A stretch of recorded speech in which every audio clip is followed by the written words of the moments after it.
Hola, ¿qué tal? ¿Cómo estás? Te doy la bienvenida una vez más a este club de lectura conmigo. Yo soy Marilyn y hoy vamos a continuar con la lectura del libro El Kybalión. Ya casi nos acercamos al final de este libro y hoy vamos a continuar con el capítulo 11, Ritmo. Este capítulo no está muy largo, así que voy a hacer este capítulo completo. Y empezamos ya mismo. Todo fluye y refluye. Todo asciende y desciende. La oscilación del péndulo se manifiesta en todas las cosas. La medida de la oscilación hacia la derecha es la misma que el de la oscilación hacia la izquierda. El ritmo lo recompensa. El quinto gran principio hermético, el principio de ritmo, encierra la verdad de que todo se manifiesta en un movimiento medido y cíclico, un movimiento de ida y vuelta, un flujo y reflujo, un movimiento pendular, una marea con su sube y baja, manifestándose siempre entre los dos polos, los planos físicos, mental y espiritual. El principio de ritmo está relacionado estrechamente con el principio de polaridad descrito en el capítulo anterior. El ritmo se manifiesta entre los dos polos establecidos por el principio de la polaridad. Esto no significa, sin embargo, que la oscilación rítmica vaya hasta los extremos de cada polo, pues esto raramente sucede. De hecho, es muy difícil establecer los opuestos polares extremos en la mayoría de los casos, pero la oscilación es siempre hacia un polo primero y después hacia el otro. Hay siempre una acción y una reacción, un avance y un retroceso, una elevación y una caída, manifestándose en todas las partes y fenómenos del universo: soles, mundos, hombres, animales, vegetales, minerales, fuerzas, energía, mente y materia, e incluso espíritu, manifiestan este principio. El principio se manifiesta en la creación y destrucción de los mundos, en la elevación y caída de las naciones, en la historia de la vida de todas las cosas y finalmente en los estados mentales del hombre.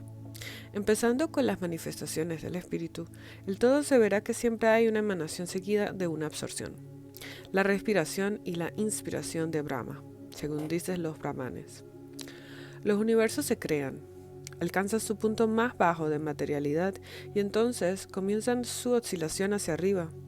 Los soles nacen, alcanzan su cima de poder.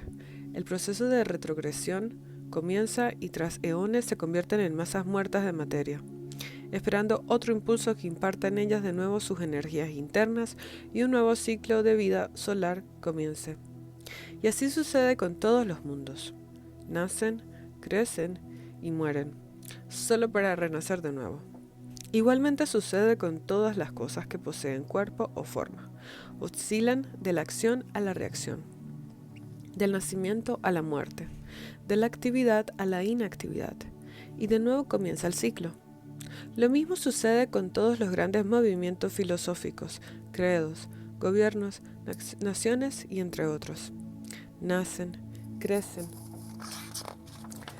llegan a su madurez, decaen y mueren, solo para renacer de nuevo. La oscilación del péndulo es evidente siempre. La noche sigue al día y el día a la noche. El péndulo oscila del verano al invierno y de este a aquel. Los corpúsculos, átomos, moléculas y todas las masas de materia oscilan alrededor del círculo de su naturaleza. No hay tal reposo absoluto o cesación del movimiento, y todo movimiento participa del ritmo. Este principio es de aplicación universal. Puede ser aplicado a cualquier cuestión o fenómeno de las muchas fases de la vida. Puede ser aplicado a todas las fases de la actividad humana. Siempre existe la oscilación rítmica de un polo al otro. El péndulo universal está siempre en movimiento. Las mareas de la vida fluyen y refluyen de acuerdo con la ley. La ciencia moderna reconoce el principio del ritmo y es considerado una ley universal cuando se aplica a las cosas materiales. Pero los herméticos llevan el principio mucho más lejos y saben que sus manifestaciones e influencias se extienden a las actividades mentales del hombre y que él solo explica la gran sucesión de sus modalidades, sentimientos y otros contundentes cambios que notamos en nosotros mismos. Pero los otros contundentes cambios que nosotros notamos en nosotros mismos, los herméticos, al estudiar las operaciones de este principio, han aprendido a escapar a algunas de sus actividades mediante la transmutación. Los maestros herméticos descubrieron que mientras que el principio del ritmo era invariable y evidente en todos los fenómenos mentales, había sin embargo dos planos de manifestación en lo que a los fenómenos mentales concernía. Descubrieron que había dos planos generales de conciencia, el inferior y el superior, y este descubrimiento les permitió elevarse al plano superior y escapar así a la oscilación del péndulo rítmico, que se manifestaba en el plano inferior. En otras palabras, la oscilación del péndulo ocurría en el plano inconsciente, y la conciencia no era afectada. A esta la llamaron la ley de neutralización.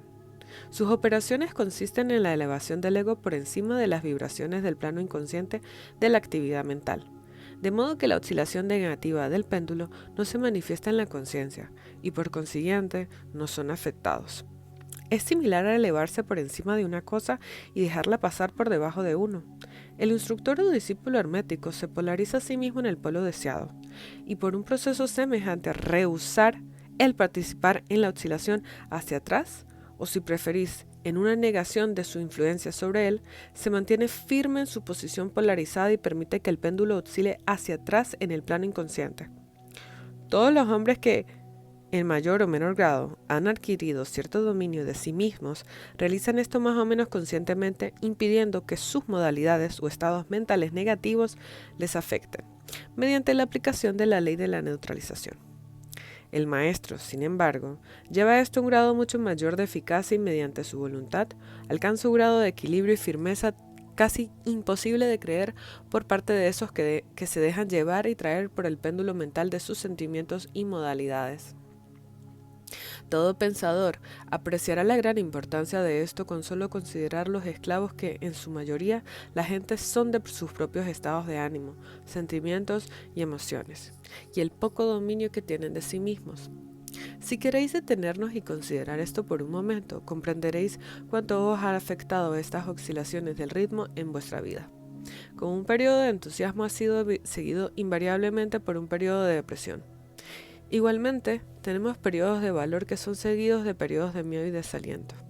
Y así, ha sido siempre con la mayoría de las personas, mareas de sentimientos que se han elevado y caído, pero nunca han sospechado la causa o razón de estos fenómenos mentales. Una comprensión del funcionamiento de este principio le dará a uno la llave para dominar estas oscilaciones rítmicas y uno podrá conocerse mucho mejor a sí mismo, evitando además ser arrastrado por estos flujos y reflujos. La voluntad es muy superior a la manifestación consciente de este principio. Aunque el principio mismo nunca puede ser destruido, podemos escapar a sus efectos, pero no obstante, el principio sigue operando. El péndulo siempre oscila, aunque podamos escapar a ser arrastrados por su oscilación. Existen otros rasgos de la operación de este principio del ritmo de los que deseamos tratar en este punto. Entra en sus operaciones la que es conocida como la ley de compensación. Una de las definiciones o significados de la palabra compensar o contrarrestar, que es el sentido en el que la filosofía hermética usa este término. A esta ley de compensación se refiere el Kybalión cuando dice: la medida de oscilación hacia la derecha es la misma que la de oscilación hacia la izquierda. El ritmo es la compensación. La ley de compensación es la que hace que la oscilación en una dirección determine otra oscilación en sentido contrario, y así se equilibran unas a otras de la misma manera. Las mareas siguen la misma ley, y la misma ley se manifiesta en todos los fenómenos del ritmo. El péndulo, con una oscilación corta en una dirección, no tiene sino una oscilación corta en la otra, mientras que si la oscilación es larga, hacia la derecha significa invariablemente la oscilación larga hacia la izquierda. Un objeto arrojado hacia arriba tiene una distancia igual que atravesar en su retorno. La velocidad con la que es enviado hacia arriba un proyectil se reproduce cuando el proyectil vuelve a la Tierra. Esta ley es constante sobre el plano físico. Como cualquier referencia a la mejor autoridad científica lo corroborará. Pero el hermético la lleva aún más lejos. Afirma que los estados mentales están sujetos a la ley. El hombre capaz de gozar extraordinariamente es capaz de sufrir en igual grado. El que solo es capaz de escaso dolor... Momento. Momento, repito de nuevo. El hombre capaz de gozar extraordinariamente es capaz de sufrir en igual grado. El que solo es capaz de escaso dolor tampoco puede gozar más que escaso placer. El cerdo sufre muy poco mentalmente, pero en cambio tampoco puede gozar una gran cosa. Está compensado. Y por otra parte, hay otros animales que gozan extraordinariamente, pero también su sistema nervioso y temperamento les hace sufrir grados terribles de dolor. Y así es con el hombre. Hay temperamentos que son solo capaces de muy poco goce, pero entonces solo existe como compensación una capacidad para soportar muy poco dolor. Mientras que hay otros que permiten el más intenso regocijo, pero también el más intenso sufrimiento. La regla es que la capacidad para el dolor y el placer en cada individuo esté equilibrada. La ley de compensación opera ampliamente también aquí. Pero los herméticos van más allá aún en esta cuestión y afirman que antes de que uno sea capaz de gozar de un cierto grado de placer, debe haber oscilado igual de lejos, proporcionalmente hacia el otro polo del sentimiento. Sostienen, sin embargo, un momento que la música se me está acabando.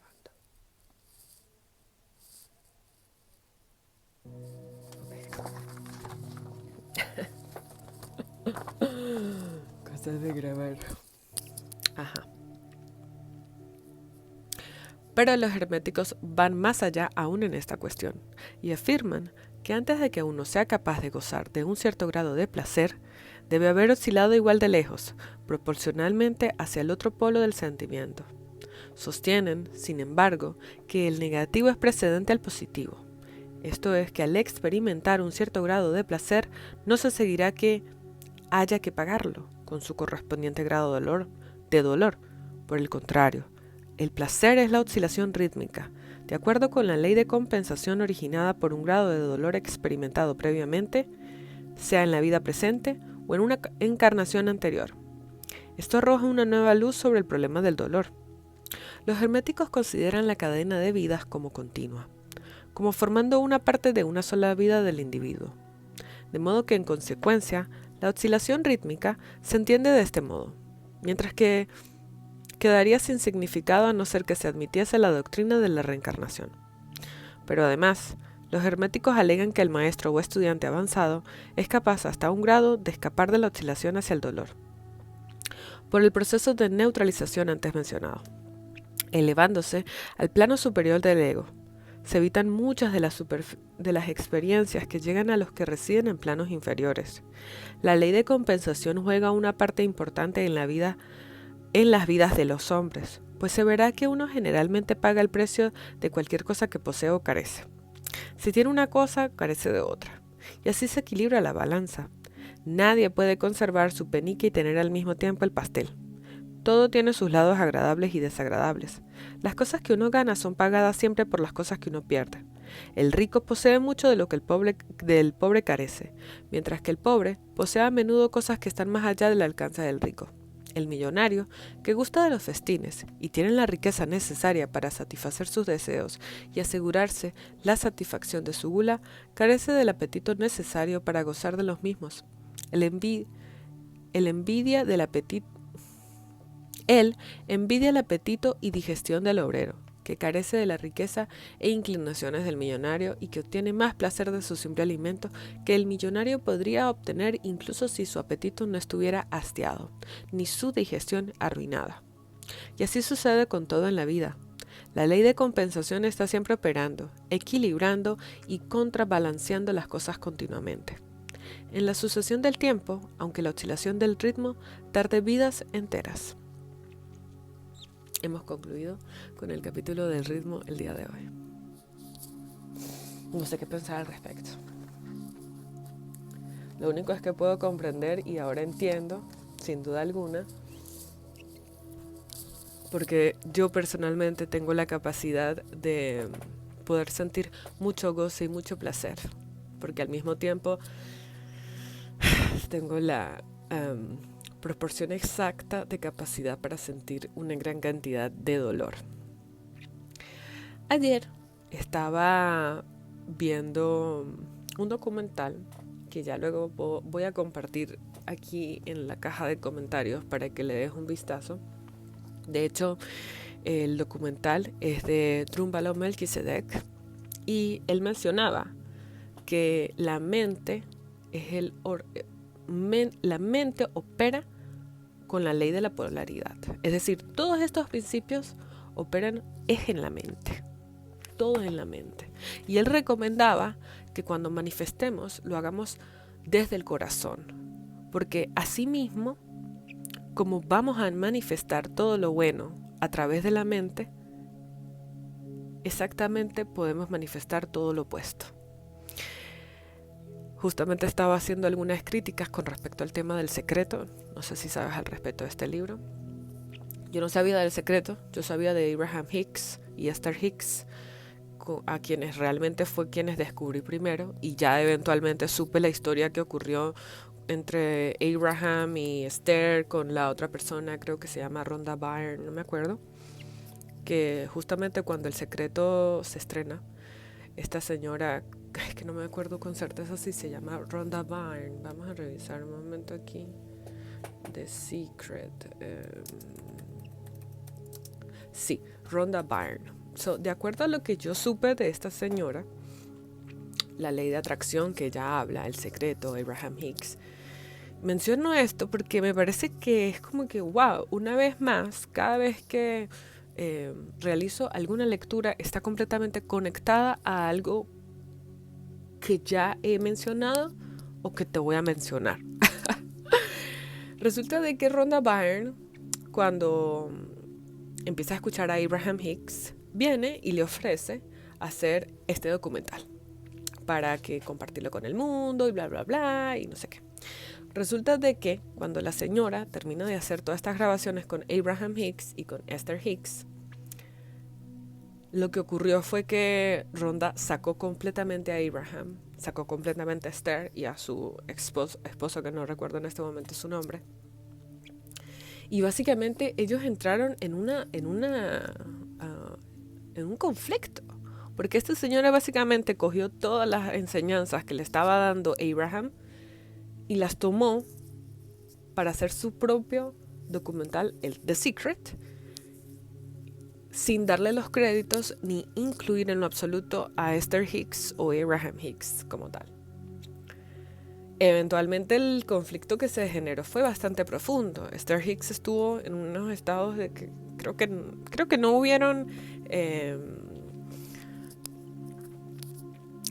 al final creo que Esther no denunció a esta señora Rhonda Byrne, pero justamente lo que estaba diciendo Drunvalo Melchizedek es que es demasiado importante que nuestro corazón sea la guía de la mente, porque la mente es el órgano que opera con todos estos 7 principios: la polaridad, el ritmo, la correspondencia. El corazón no. De hecho, la mente tiene 2 hemisferios, hemisferio izquierdo y hemisferio derecho, y esta justamente es lo que representa la polaridad, lo femenino, lo masculino. Drunvalo lo estaba recomendando justamente en ese vídeo que te dejaré. Es un documental largo, son 3 horas. Yo la verdad lo vi como, o sea, lo escuché de fondo, iba tomando notas y algunas cositas así. No tengo mi cuaderno aquí, pero tomé varias notas y una de ellas era esa, que el corazón no se polarizaba, el corazón unificaba. El corazón era el que producía una transmisión de energía bien directa y auténtica. La mente es lo que genera la polarización. Es nuestra ley, no queda de otra. Entonces, me parece bien interesante que los maestros estén intentando ayudarnos a buscar neutralizar esa oscilación entre izquierda, derecha, entre arriba y abajo.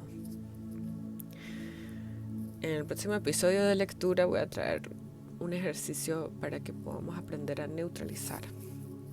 Mientras tanto, te recomiendo que vuelvas a escuchar esta lectura que tomes nota de lo que estamos leyendo y que te permitas ver cómo se manifiesta esta ley, este principio en tu vida, en tu día a día. A mí me pasa que en ocasiones cuando tengo, y lo sé, por eso es que me intento en lo más profundo estar neutral. Cuando estoy en estados de profunda felicidad, de repente, a la semana estoy en un estado en donde controlo mi mente y lo domino, pero es como que baja un poco la frecuencia, los pensamientos empiezan un poquito a salirse de control, obviamente que está vinculado completamente a las situaciones y a las experiencias, pero es el objetivo neutralizar. Una de mis profesoras me decía que tienes que intentar estar neutral siempre, y a mí me daba como que, pero ¿por qué no puedo estar feliz? Y lo que ella intentaba decirme es que así como puedes estar muy feliz, si no eres capaz de sostenerte en esa felicidad completamente, vas a tener que ir hacia abajo de nuevo. Y bueno, esta semana lo estoy entendiendo. Hasta aquí con esta lectura del día de hoy. Ya estamos terminando el libro y ya estoy pensando en cuál va a ser el próximo libro. Creo que tal vez leamos el Uruburos Maya. Creo. O de repente algún libro de Joe Dispenza que nos ayude a entender un poco más lo que es este órgano que es nuestra mente, el cerebro. Pero bueno, deseo que hayas disfrutado esta lectura del día de hoy. Parece impactante que ya sean 22 minutos, cuando era tan corto el capítulo. Te agradezco muchísimo que me hayas acompañado hasta el final de esta lectura. Te invito a que te pases por los otros vídeos que he estado compartiendo en el canal. Te he compartido una técnica de transmutación y me encantaría que la pusieras en práctica, que te permitas experimentar los efectos de esa técnica. Y sin más que agregar, dale like, compárteme algún comentario. ¿Te ha gustado? ¿Cómo te has sentido con toda esta información que hemos estado absorbiendo? Te agradezco mucho y nos vemos en la próxima. Chao.